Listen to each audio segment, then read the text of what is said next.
Back to our new video. I hope आप सब लोग बढ़िया होगे और अपनी बोर्ड परीक्षा की तैयारी अच्छी तरह से कर रहे होगे। तो दोस्तों, आज की इस वीडियो में हम आपको ऐसा केमिस्ट्री के ऐसे टॉपिक आप लोग के सामने लेके आए हैं।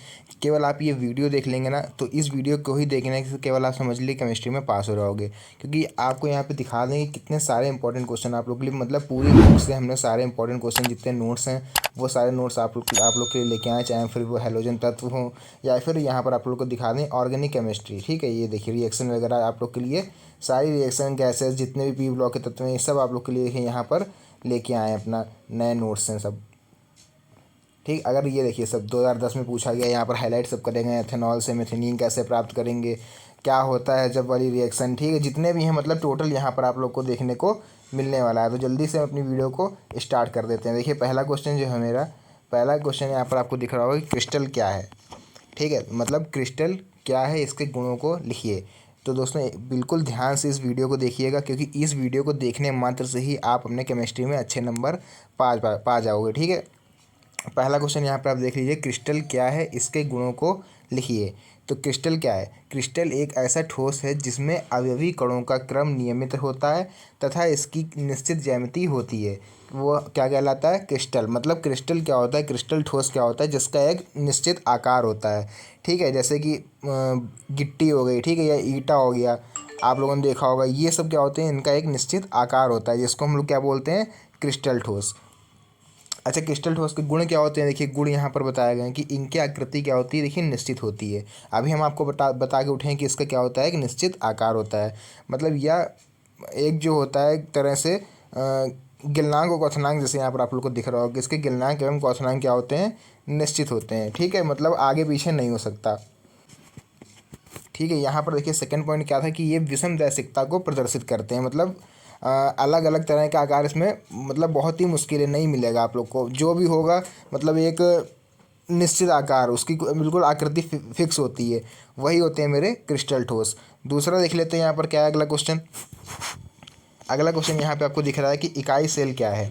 तो आप लोग को अभी फिर से हम बता दें, बार बार रिपीट कर रहे हैं इस चीज़ को, कि चैप्टर 1 से लेके पूरे केमिस्ट्री में जितने आपके चैप्टर हैं, 12 13 14 15 जो भी चैप्टर हैं आपके, सारे चैप्टरों का नोट्स यहाँ पर हमारे सामने है, और आप लोग के लिए पूरा नोट्स यहाँ पर हम लेके आए ताकि आप लोग को अच्छे से तैयारी हो पाए केमिस्ट्री की। तो आप लोगों ने अगर अभी तक कुछ भी नहीं पढ़ के रखा है, तो ये समझ लिए आपके लिए ये वीडियो एकदम ब्रह्मास्त्र सिद्ध होने वाली है केमिस्ट्री के लिए। तो अभी से तैयारी कर लीजिए, क्योंकि ज़्यादा समय नहीं बचा है। जनवरी बची है, जनवरी आधी है, उसके बाद फरवरी आपकी बची है, कैसे निकल जाएगी पता नहीं चलेगा। ठीक है, तो जल्दी से देख लेते हैं। तो ये देख लीजिए क्रिस्टल ठोस का यहाँ पे एग्जाम्पल भी नीचे लिखे हुए हैं, आप लोग देख लीजिए। उदाहरण क्या होता है, जैसे नमक, नौसादार, चीनी, हीरा इत्यादि। इन सब के क्या होते हैं, एक जो आकार होता है वो फिक्स होता है। चीनी क्या है कि कभी आपको गोल मिलेगी नहीं मिलेगी, वो हमेशा आपको चौकोर मिलेगी जिस तरह से आती है। हीरा का भी डिजाइन एकदम फिक्स होता है। ठीक है, नमक वगैरह हो गया, आप लोगों ने देखा कंकड़ वाला सूखा नमक जो होता है वो भी ऐसा ही होता है। ठीक है, फिक्स होता है, ऐसा नहीं कि कभी गोल मिल रहा है, कभी चौकोर, कभी टेढ़ा मिल रहा है, त्रिभुज के आकार का मिल रहा है, तो उसका क्या होता है, आकार सेम होता है। दूसरा देख लेते हैं हम लोग, इकाई सेल क्या है।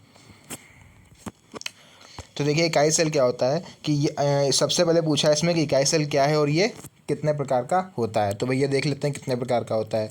आकाशीय जालक का वह सबसे छोटा भाग जिसकी त्रिविमी में पुनरावृत्ति करने पर संपूर्ण क्रिस्टल प्राप्त होता है, इकाई सेल कहलाता है। ठीक है, इकाई सेल कितने प्रकार के होते हैं, यहाँ पर 3 तरह के होते हैं। पहला है साधारणीय घनी इकाई सेल, SCC जिसको हम लोग बोलते हैं, केंद्रीय घनी इकाई सेल जिसको BCC बोलते हैं, और सतह घनी इकाई सेल जिसको हम लोग FCC बोलते हैं। ठीक है, तो ये छोटे छोटे जो आंसर हैं इसको आप लोग नोट करते चलिए और स्क्रीनशॉट लेते चलिए, क्योंकि ये आपको बोर्ड के जो एग्ज़ाम होंगे वो बहुत ही आप लोग को फ़ायदा होगा इससे। आगे देखते हैं, तब तक हम लोग ये देखिए व्रेपस जालक क्या होता है। ठीक है, व्रेपस जालक क्या होता है कि ये कितने प्रकार का होता है। दिक स्थान में बिंदुओं की नियमित त्रिविमीय व्यवस्था को हम लोग त्रिविमीय जालक कहते हैं। ठीक है, इसको एक तरह से हम लोग त्रिविमीय जालक भी कहा जाता है यहाँ पर। इसका नाम बस अलग है कि गणितज्ञ ने इनका नाम क्या रख दिया था, व्रेपस जालक। लेकिन आपसे जो पूछा जाएगा इस समय, वो आपसे पूछा जाएगा कि त्रिविमीय व्यवस्था किसे कहते हैं, या फिर त्रिविमीय जालक क्या होता है। उसका सबसे इम्पोर्टेंट पॉइंट देखते हैं हम लोग, सॉलिड स्टेट जो पहला चैप्टर है आपका, कि क्रिस्टल दोष क्या होते हैं। तो देखते हैं, किसी क्रिस्टल में अवयवी कणों की आदर्श व्यवस्था में कमी या अनियमितता को ही हम लोग क्रिस्टल दोष कहते हैं। तो क्रिस्टल दोष 2 प्रकार के होते हैं, कौन कौन से होते हैं देख लेते हैं हम लोग। पहला होता है स्टाइकियोमेट्रिक दोष। ठीक है। स्टाइक्योमेट्रिक, दूसरा होता है नॉन स्टाइक्योमेट्रिक्स। इसके पार्ट होते हैं और अंदर, मतलब अगर आपसे पूछा जाए क्रिस्टल दोष क्या है तो आपको क्रिस्टल दोष लिख देना है, ठीक। और कितने तरह का होता है ये? 2 तरह का होता है। कौन कौन प्रकार का होता है? स्टाइक्योमेट्री और नॉन स्टाइक्योमेट्री। स्टाइक्योमेट्री के अंदर के पार्ट होते हैं शॉटकी और फ्रैंकल, याद रखिएगा। मेन जो होते हैं क्रिस्टल दोष वो 2 होते हैं ये, ठीक। अच्छा, अब इसके पार्ट के बारे में बात कर लेते हैं हम लोग। जैसे इसमें दिया हुआ है शॉटकी दोष और ये फ्रैंकल दोष। तो सबसे पहले इसमें अंतर देख लीजिए नीचे,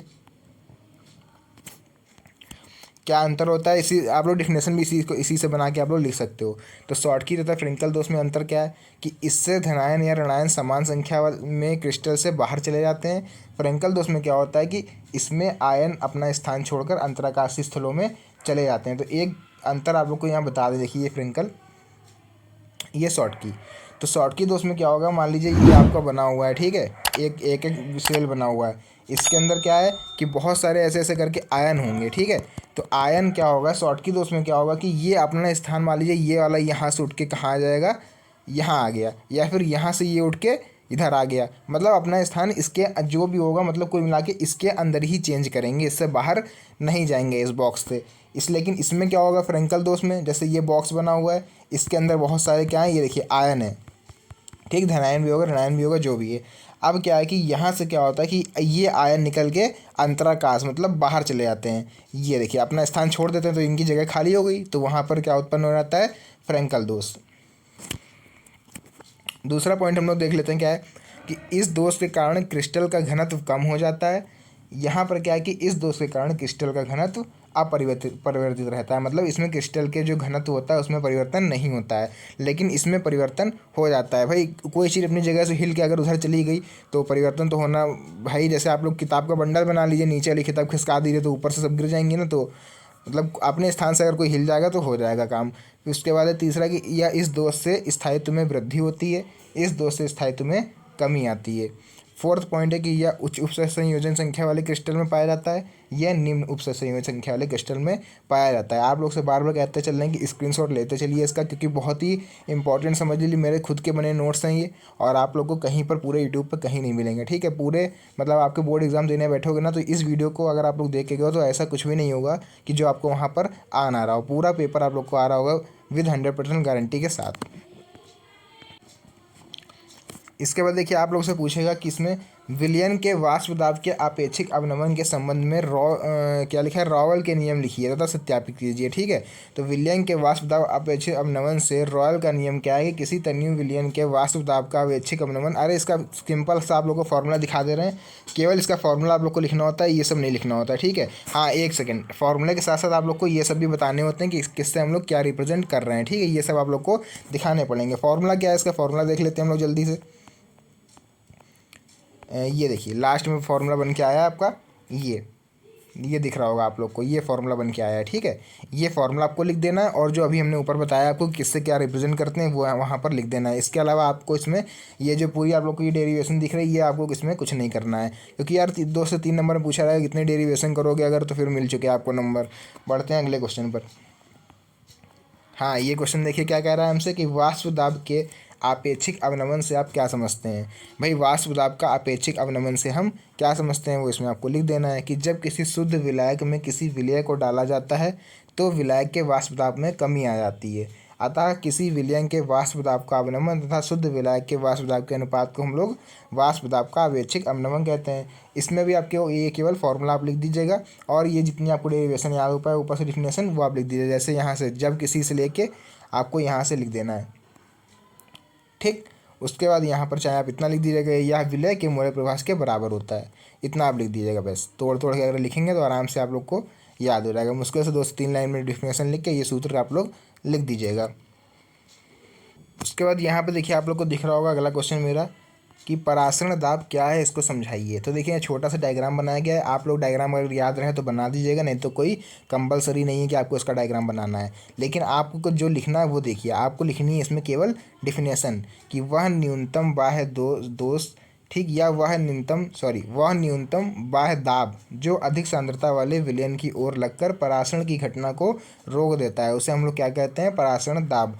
जैसे कि यहाँ पर आपको डायग्राम में दिखाया गया है, देखिए ये क्या लग रहा है मेरा, ये प्रेशर लगा रहे हैं हम लोग, कहाँ की तरफ लगा रहे हैं प्रेशर, ये हम लोग ऊपर से नीचे की तरफ प्रेशर लगा रहे हैं। और ये क्या है मेरा, ये तनु विलयन है एक तरफ, और दूसरी तरफ मेरा सांद्र विलयन है। सांद्र विलयन मतलब गाढ़ा विलयन, और तनु विलयन मतलब पनिया। बीच में हमने क्या लगा दी, ये अर्धपारगम्य झिल्ली लगा दी, मतलब कि इधर वाला ना तो इधर जाएगा, ना इधर वाला इधर आएगा। ठीक है, ये इतना केवल इसका फंडा है पूरा। और यहाँ पर आप लोग को सूत्र दिख रहा होगा, किसको क्या रिप्रेजेंट करते हैं वो यहाँ पर हम लोग इसके नीचे लिखा हुआ, ये देखिए। ठीक, इतना आप लोग नोट कर लीजिएगा। उसके बाद देखिए आगे हम लोग देख लेते हैं क्या कह रहा है कि हमसे आदर्श विलयन तथा अनादर्श विलयन क्या है।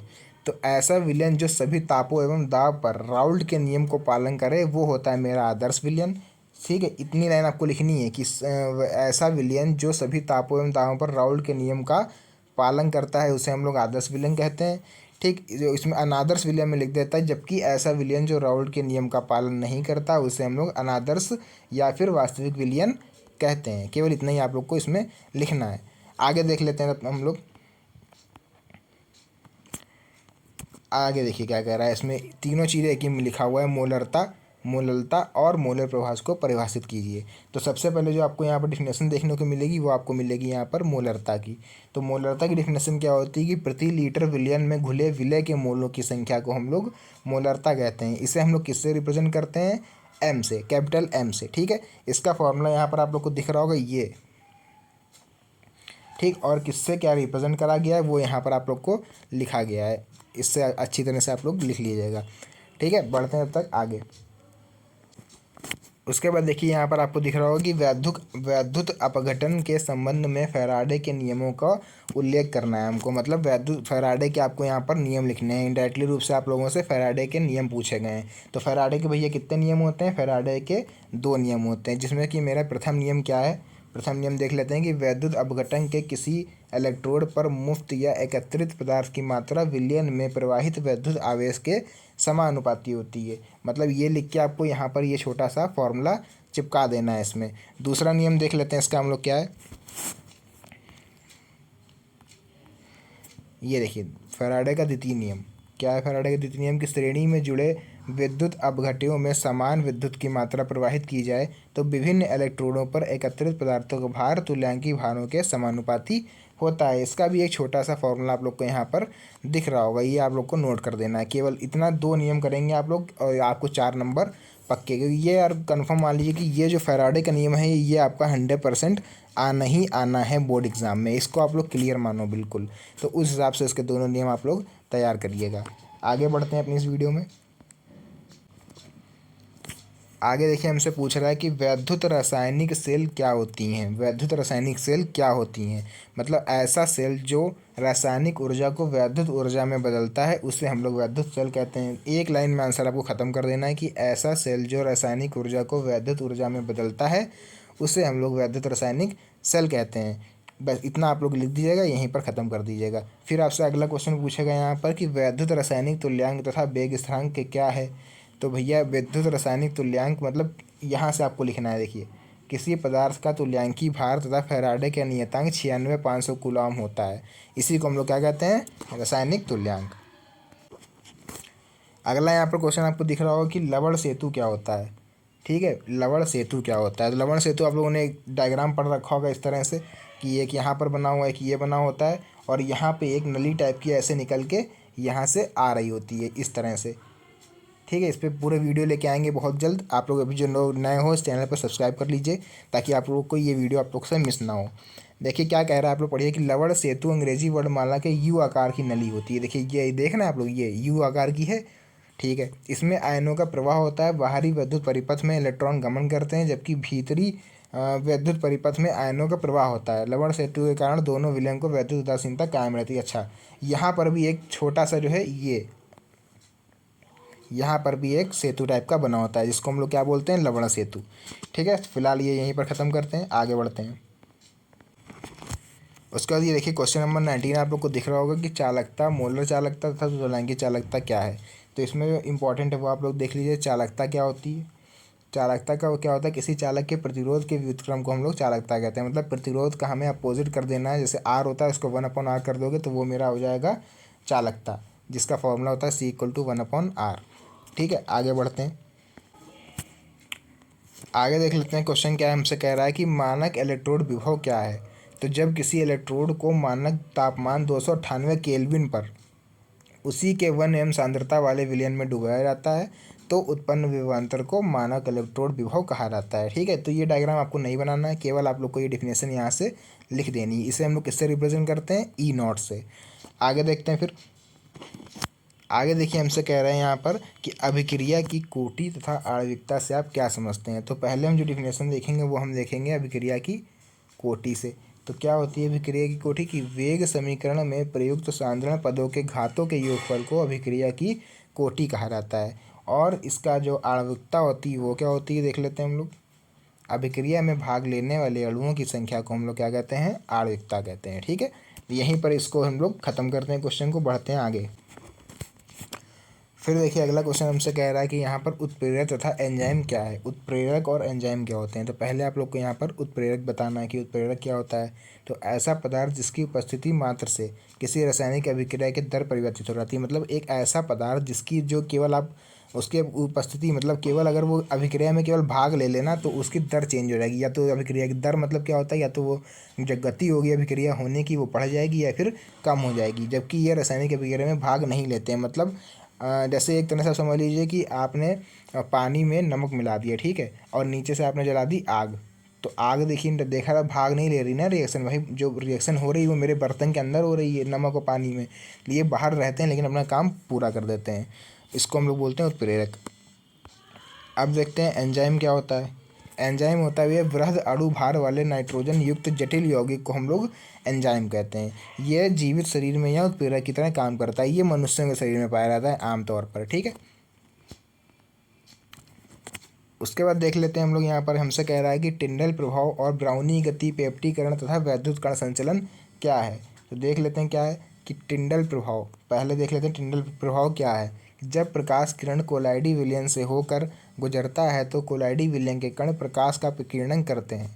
ठीक है, कोलाइडी विलयन में होने वाली यह घटना टिंडल प्रभाव कहलाती है। फॉर एग्जाम्पल, आपने अंधेरे में अपना फ़ोन रखा हुआ है।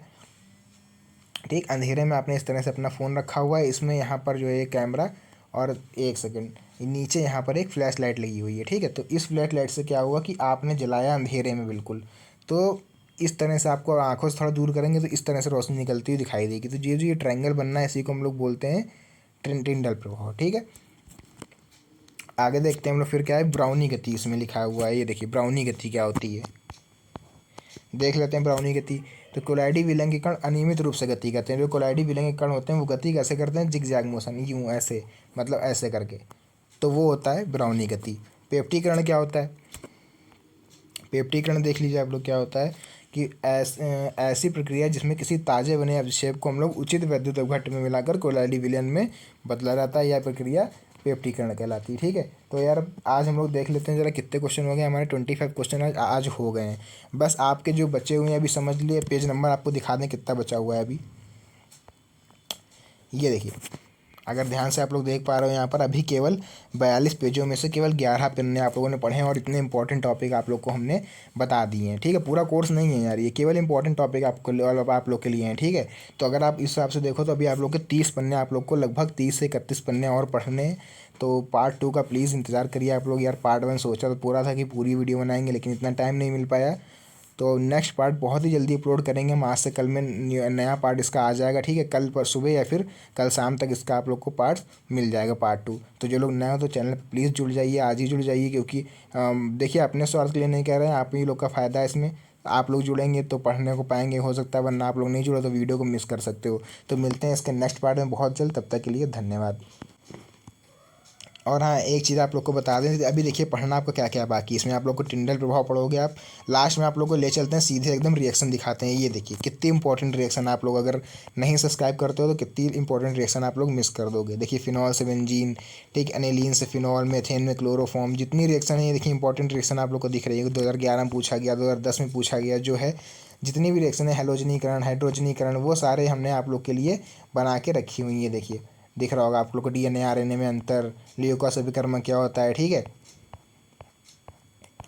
उसके बाद ये देखिए वेक्टर मेयर विधि, हैवर विधि, डीकन विधि, जितनी भी मतलब टोटल आप लोग को फुल इंपॉर्टेंट यहाँ पर आप लोग को पढ़ाया जाएगा। तो आज ही जुड़ जाइए चैनल पे, आप लोग को इसलिए मैंने दिखा भी दिया क्या क्या भी हम लोग को पढ़ना है। तो मिलते हैं बहुत जल्द पार्ट 2 के साथ, तब तक के लिए धन्यवाद and best of luck for your board exam.